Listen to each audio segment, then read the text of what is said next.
Hey y'all, it's Kat. Welcome back to my channel. Today I've got another What's for Dinner for you. And as always, I'll be sharing a few of the steps with you as well. So let's get in there and get cooking. Welcome to my Southern Farming Kitchen.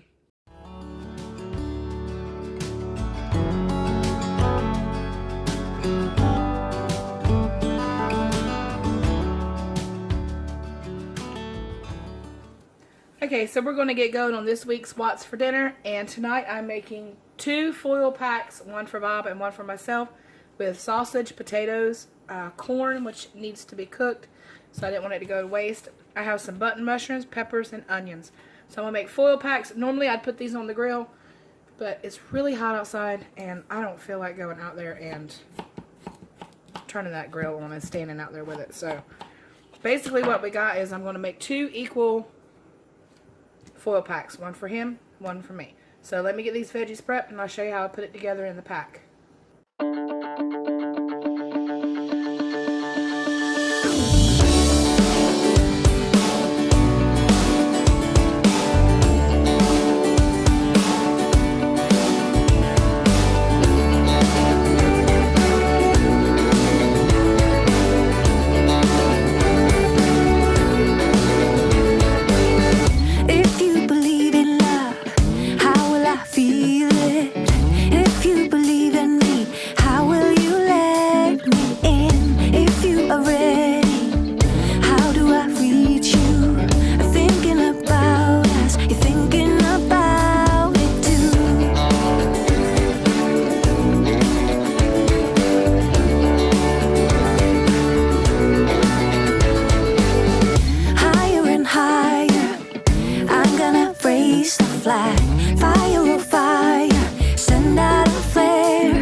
Change of plans. Sometimes that happens. Let me open the door so you guys can see me.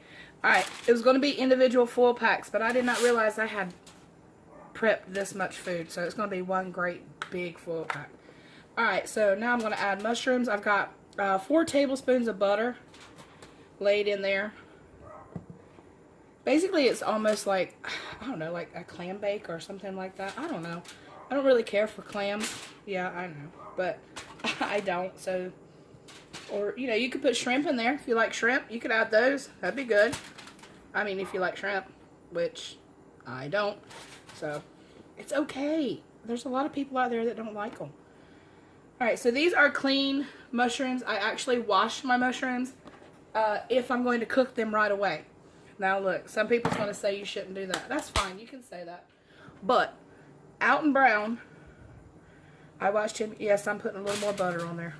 Alton Brown, I watched him years ago, and he made the comment that it's okay to wash your mushrooms.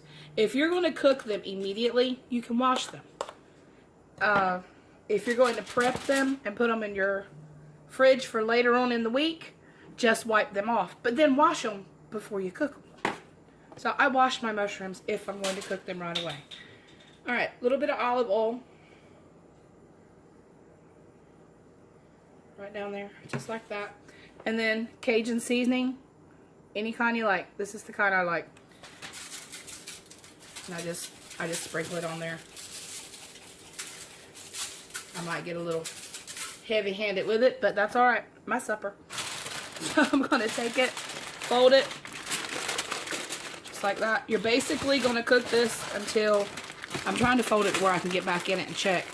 Just when your potatoes are fork tender, your meal is done. Alright, I'm going to get it in the oven 350 for about, to begin with, for at least 20 minutes. And then I'll check the potatoes, and if they're fork tender, we'll be good to roll. Now, y'all, I'm just very excited about this meal. I really am. So we're just going to divvy this up. We're going to go sit on the porch. We're going to try to, because it is super hot tonight, but we're just going to sit out there and try to enjoy the evening and just have a little bit of corn. That is amazing. All right, y'all. See you tomorrow.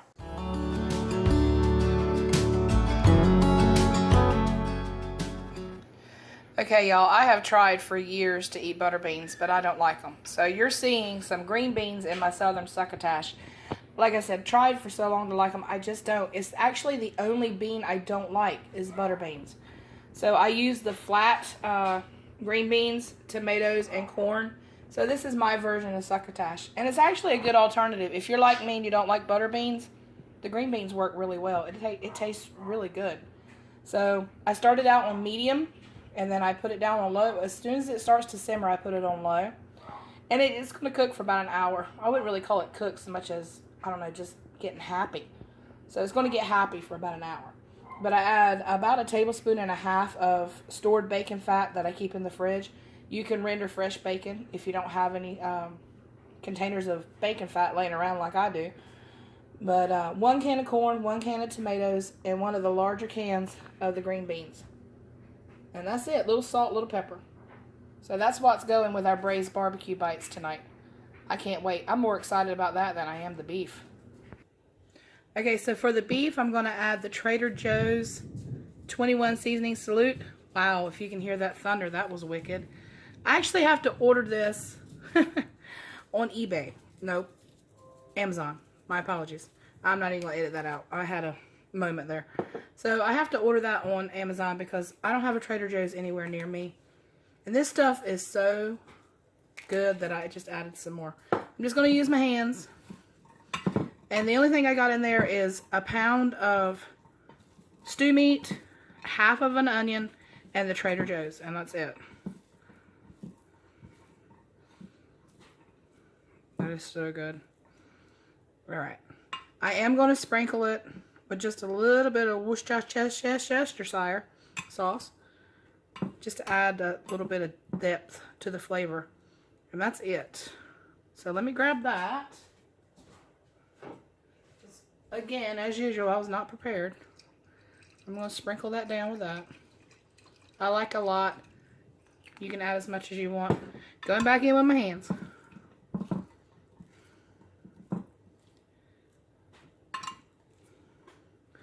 Alright. I'm going to spread it out just a little bit. And this is going to cook at 350 for, about 2 hours. It's just, you know, it's a food of love thing because you want it to get really tender. So just like that. And there you go. I'm going to get this in the oven. I'm going to cover it, get it in the oven for about 2 hours. Alright, y'all. So it's got one more step for the barbecue beef. This is 1/2 cup of barbecue sauce and 1/2 cup of A1 sauce. It's just Kraft barbecue sauce. I tossed it in the trash. I'm not digging it out. Sorry. Real life happening. Alright, you're going to add 3 teaspoons of apple cider vinegar. Yep, I keep it in a mason jar because it's pretty. And then you're going to add 1 tablespoon of brown sugar. You're just going to give that a swirl. If you want it a little sweeter, you can add a little more of the brown sugar. I do taste it. Actually, I have a spoon here just for that. It doesn't need any more. That's perfect. So, equal parts barbecue and A1. 3 tablespoons of apple cider vinegar. I'm sorry, 3 teaspoons. And 1 tablespoon of brown sugar. I'm really tongue-tied today. I don't know what's wrong with me. Alright, let me show you how I put this on there, and we'll finish it up. Okay, so that pan is a little hot, so I've poured some of the sauce in. Actually, you know, 99% of it. Just like that.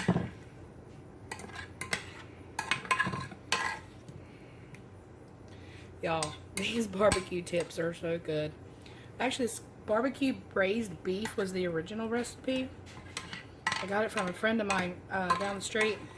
I think that's what she called it. I don't know, we're just going to call it good. So, spread that back out with the sauce. I'm going to put it back in the oven for 30 minutes. And then, supper's done. Okay, so when it all comes together, that's what it looks like. We got the beef on some mashed potatoes. I don't know if I showed you the mashed potatoes or not. Hang on. These are the Idaho Spuds. Yeah, it opened. Sorry. I didn't know if I had showed them to you or not, but it's mashed cauliflower and ranch. Really good. They cook up in like seconds. They're really good for an instant potato. But the beef on the potatoes, and that is some fresh cucumbers, and all I did was add a little salt and pepper, and I let them sit all day on the counter. They make their own juice, and it is amazing. That is my version of succotash. And that is comfort food at its finest. All right, y'all, that's what's for dinner. See you tomorrow night.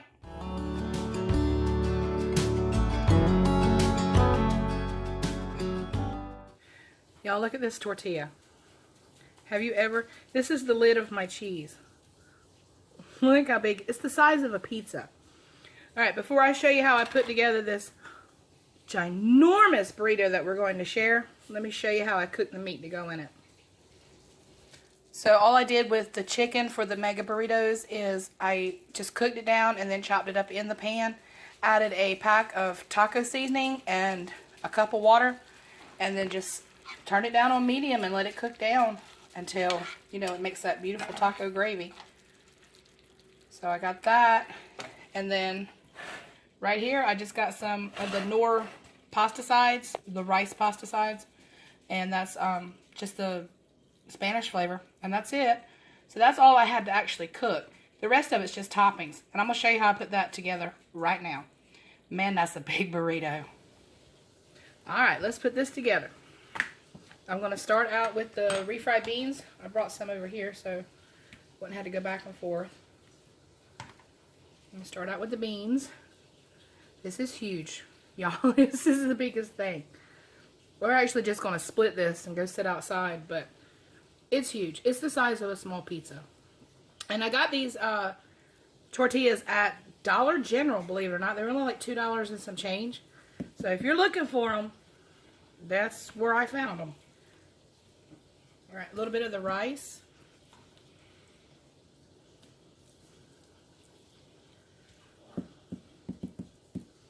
Y'all, that thing is huge. Alright, let's get some of that. Ouch, that hot chicken.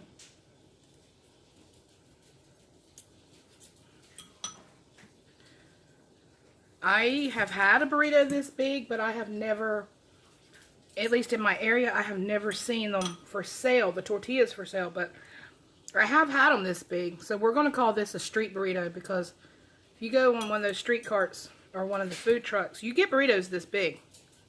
So that's what we're going to call it, is a street burrito. Alright, a little bit of cheese. I'm not putting lettuce on it, and the reason I'm not is because I personally don't care for lettuce in a burrito. To me, it steams it and gets it all, oh, what's the word? Wilted? And I just don't care for it. Alright, a little bit of guacamole. It's a simple guac. Wow, that is huge. It's just a simple guac because it's just an avocado with a little bit of pepper. I didn't put any salt or anything in it because there's so much salt in all this anyway. Alright, a little bit of sour cream. Y'all, come on now. Oh, I am going to put a little bit of cilantro on it. Just tear the leaves. Put that on there. And then a squeeze of lime. Now, I'm going to put the rest of these olives that I've got on there too. Why not? Okay. There we go.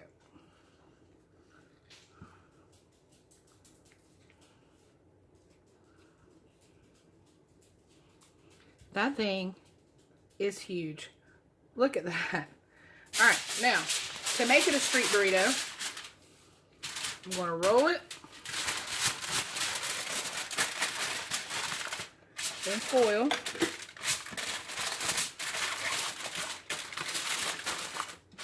Come this way. Come that way. That is perfect. And then just kind of get it tight in there.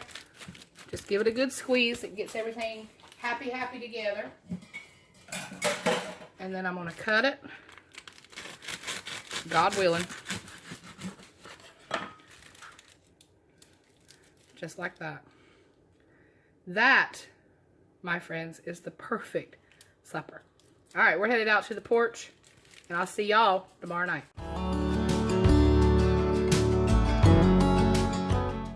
All right, so start your burner out on high, and you're going to need a bigger pot, which is, this is my handy dandy Pioneer Woman pot.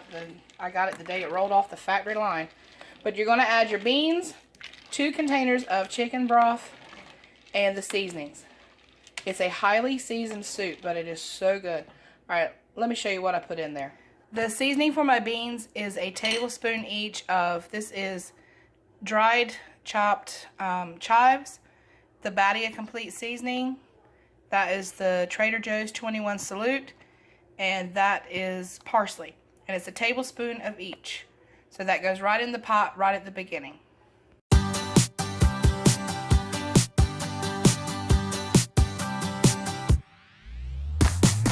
can't believe someone like me is here with somebody like you.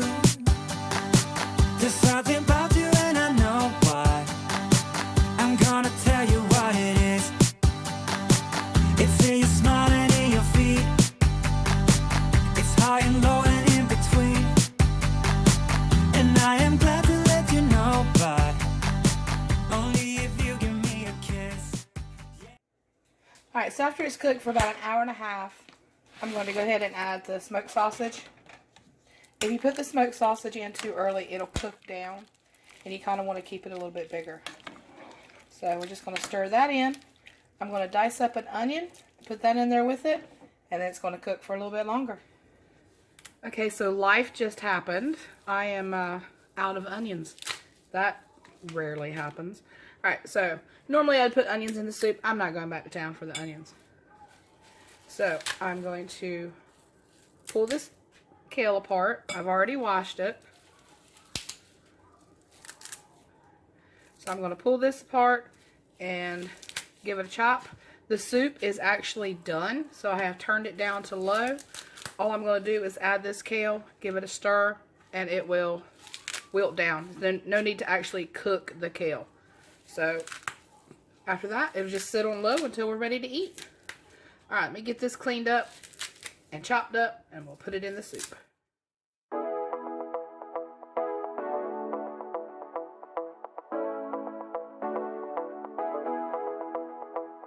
Stepping out, it's Friday night. How I'm longing for this day. Yes, I'm single. Oh, we want to mingle, and my friends are on the way. You got that good, good vibe. I want to spend some time back here with you. Oh, whoa. I got that good old times. You want to spend some time back here with me. Oh, whoa. And time after time, I am wondering who is she to me. Okay, so I added about half of it and give it a stir. And you can see it wilted down really quick. And then I'm just going to add a little bit more. And I'm actually going to save the rest for a salad.